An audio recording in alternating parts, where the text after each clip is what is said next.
Gospod Žavbi, gospod Žakelj ne vidi nič spornega v izjavi predsednice države. Dober večer. Bom rekel takole. Kritika prejšnjega predsednika republike Boruta Pahorja je bila, da se je premalokrat oglašal. Oglašal se ni ob demontaži vseh živih institucij in podsistemov v naši državi. Ta predsednica republike pa je šla v drugo smer, v obratno smer kot prejšnji predsednik in se umeša praktično v vse.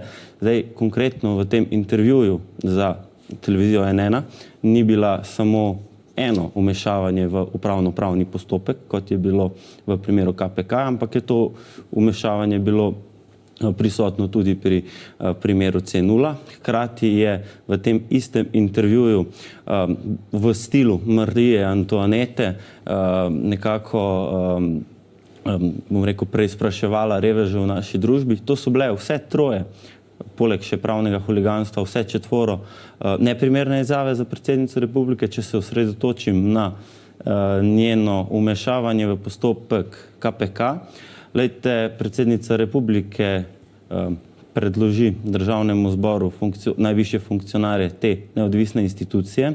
Predsednik KPK-ja se v konkretnem postopku zoper premijeja izločil zato, ker je povezan z eno od svetovalk predsednice republike. Torej je nedvoumno predsednica do neke mere upletla se v ta postopek in tudi konec koncev ga do neke mere, kot jaz to berem, kot jaz to vidim, politično diskreditirala. Predvsem pa, glejte, niso problem politične opredelitve, ampak tukaj gre za konkretno opredelitev v upravno-pravni postopek.